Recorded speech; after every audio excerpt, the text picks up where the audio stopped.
मोहनदास करमचंद गांधी का जन्म 2 अक्टूबर 1869 को भारत के एक छोटे से तटीय शहर पोरबंदर में हुआ था। उनके पिता एक राजनेता और पोरबंदर नगर परिषद के सदस्य थे। एक बच्चे के रूप में गांधी शर्मीले और अंतर्मुखी थे, लेकिन उन्होंने भारतीय संस्कृति और इतिहास में गहरी दिलचस्पी दिखाई। गांधी एक उज्ज्वल छात्र थे और उन्होंने लंदन, इंग्लैंड में कानून का अध्ययन किया।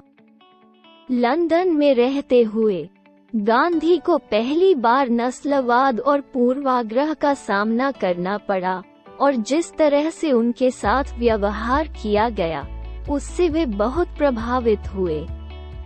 उन्होंने Leo Tolstoy, Henry David Thoreau और राल्फ वाल्डो एमर्सन जैसे महान दार्शनिकों और विचारकों के कार्यों का अध्ययन करना शुरू किया, और उन्होंने सामाजिक न्याय की एक मजबूत भावना विकसित की।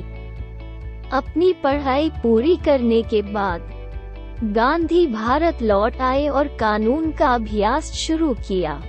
हालांकि वो अपने काम से संतुष्ट नहीं थे और उन्होंने अपने देश की सेवा करने के तरीकों की तलाश शुरू कर दी। वो जल्द ही भारतीय राष्ट्रीय कांग्रेस में शामिल हो गए, एक राजनीतिक संगठन जो ब्रिटिश शासन से भारत की स्वतंत्रता के लिए लड़ रहा था। गांधी जल्दी ही कांग्रेस में एक प्रमुख व्यक्ति बन गए और वे अपने वाकपटु भाषणों और अहिंसा के प्रति अपनी प्रतिबद्धता के लिए जाने जाते थे। उनका मानना था कि स्वतंत्रता प्राप्त करने का एकमात्र तरीका शांतिपूर्ण साधनों के माध्यम से था, और उन्होंने अपने साथी भारतीयों को सविनय अवज्ञा और निष्क्रिय प्रतिरोध के माध्यम से ब्रिटिश शासन का विरोध करने के लिए प्रोत्साहित किया। 1915 में गांधी दक्षिण अफ्रीका में कई साल बिताने के बाद भारत लौट आए, जहां उन्होंने नस्लवाद और भेदभाव के खिलाफ लड़ाई लड़ी थी। वो जल्द ही भारतीय राष्ट्रीय कांग्रेस के नेता बन गए और उन्होंने ब्रिटिश शासन के खिलाफ विरोध और मार्च आयोजित करना शुरू कर दिया। सविनय अवज्ञा के गांधी के सबसे प्रसिद्ध कृत्यों में से एक 1930 का नमक मार्च था। उस समय ब्रिटिश सरकार का नमक उत्पादन पर एकाधिकार था और भारतीयों को सरकार से उच्च कीमत पर नमक खरीदना पड़ता था। गांधी ने अरब सागर तक 240 मील की यात्रा पर प्रदर्शनकारियों के एक समूह का नेतृत्व किया, जहां उन्होंने कानून का उल्लंघन करते हुए समुद्र तट से नमक एकत्र किया।